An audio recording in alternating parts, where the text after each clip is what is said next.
Hello students, आज हम पढ़ेंगे राम लक्ष्मण परशुराम संवाद का आखिरी भाग। ये तो आप जानते ही हैं कि ये चौपाइयों में और दोहों में लिखा गया है, तो हम इसकी पहली चौपाई पढ़ते हैं। बिहस लखन बोले मृदुबानी, अहो मुनीस महाभटमानी, पुनि पुनि मोहे देखाव कुठारू, चहत उड़ावन फूकी पहारू। तो लक्ष्मण परशुराम की जो बातें हैं सुनकर कहते हैं, अभी इससे पहले परशुराम जी ने कहा था ना कि मेरा जो कुल्हाड़ा है वो बहुत ही कठोर है और उसके नाम को सुनकर भी गर्भ में स्थित बच्चे भी अपने प्राण छोड़ देते हैं। तो ये बात सुनकर के लक्ष्मण मुस्कुराते हैं और बड़े ही कोमल वाणी में बोलते हैं, अहो मुनीस महाभटमानी। अरे ये मुनि श्रेष्ठ तो बहुत ही बड़े योद्धा और अभिमानी हैं। पुनि पुनि मोहे दिखाव कुठारू, पुनि पुनि बार बार, मोहे मुझे, दिखाव दिखाते हैं, कुठारू कुल्हाड़ा, ये बार बार मुझे डराने के लिए अपना ये कुल्हाड़ा दिखाती हैं।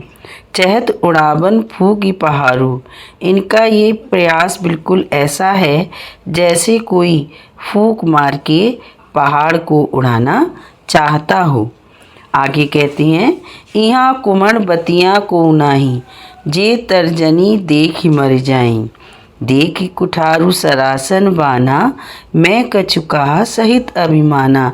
यहाँ कुमण बतियाँ को नाही, कुमण बतियाँ यानी कि कोई छुई मुई के पौधे की बात नहीं है, अर्थात मैं कोई छुई मुई के पौधे की तरह नहीं हूँ जो इनके जरा से क्रोध को देख कर के, ये तर्जनी उठाकर जो बार बार अपना क्रोध दिखा रही हैं, मैं उसे देखकर डर जाऊंगा।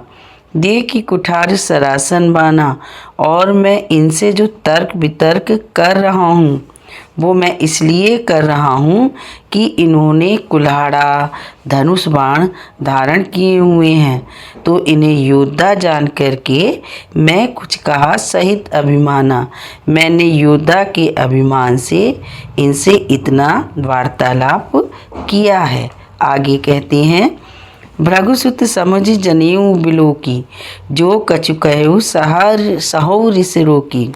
भृगुसुति समुझी अर्थात इन्हें भृगु ऋषि के वंश का जान करके और इन्होंने जनेऊ धारण कर रखा है, यह देख करके अर्थात इन्हें ब्राह्मण श्रेष्ठ जान करके, जो कछु कहो सहु ऋषि रोकी, इन्होंने अब तक जो कुछ भी कहा उसे मैं ऋषि रोकी, क्रोध रोक कर, यानी कि बहुत क्रोध आ रहा था इनकी बातों पर, लेकिन मैंने अपने क्रोध पर नियंत्रण कर लिया क्योंकि ये ब्राह्मण हैं और इनके कहे हुए का कुछ भी मैंने प्रत्युत्तर नहीं दिया या किसी भी तरीके का क्रोध उस पर नहीं किया। सुर महिसुर हरिजन और गाई, हमरे कुल इन पर न सुनाई। वैसे भी हमारे क्षत्रिय कुल में सुर देवताओं पर, महिसुर ब्राह्मणों पर, हरिजन भगवान के भक्तों पर और गाय और गायों पर न सुराई अपनी वीरता का प्रदर्शन नहीं करते हैं। आगे कहते हैं, बधे पाप अपकीरत हारे, मारत हूँ पाप परिये तुम्हारे। बधे पाप, अब हम इन पर अपनी वीरता का प्रदर्शन क्यों नहीं करती हैं? बधे, अगर इनका वध हो गया तो हमें पाप लगेगा। अपकीरति हारे, अपकीर्ति अपयश, हारे हारने पर, और अगर हम क्षत्रिय होकर इनसे हार गए तो हमारा अपयश होगा। मारत हूँ पा परिये तुम्हारे, अगर तुम हमें मारोगे भी तो हम तुमसे लड़ेंगे नहीं बल्कि तुम्हारे पैरों में गिर जाएंगे। पा परिये, पैरों में गिर जाएंगे। कोटि कुलिस सम वचन तुम्हारा, व्यर्थ धरऊँ धनु वानु कुठारा। हे मुनि, आपके तो जो वचन हैं वो करोड़ों अस्त्रों शस्त्रों के समान पहने हैं। व्यर्थ धरऊँ धनु बाण कुठारा, व्यर्थ यानी कि बेकार में ही आपने ये धनुष बाण कुठारा धारण किए हुए हैं। आगे कहते हैं, जो बिलो की अनुचित कहूँ क्षमऊ महामुनि धीर, सुनि सरोस भृगुवंश मनी, बोले गिरा गंभीर। जो बिलो की यानी कि आपको देख करके अनुचित कहे हूँ। अगर मैंने कुछ अनुचित कहा हो, क्षमौ महामुनि धीर। हे धैर्यवान मुनि, हे श्रेष्ठ मुनि, आप मुझे क्षमा कर दीजिएगा। यह सुनकर के सरोज गुस्से के साथ भृगुवंश मुनि अर्थात भृगु ऋषि के वंश के जो परशुराम हैं, वो मुनि श्रेष्ठ हैं, जो बोले गिरा गंभीर, बड़ी ही गंभीर वाणी से बोले। तो बच्चों अब देखते हैं इस भाग के प्रमुख प्रश्नोत्तर। तो पहला है, लक्ष्मण के अनुसार परशुराम के द्वारा उन्हें डराने का प्रयास कैसा है।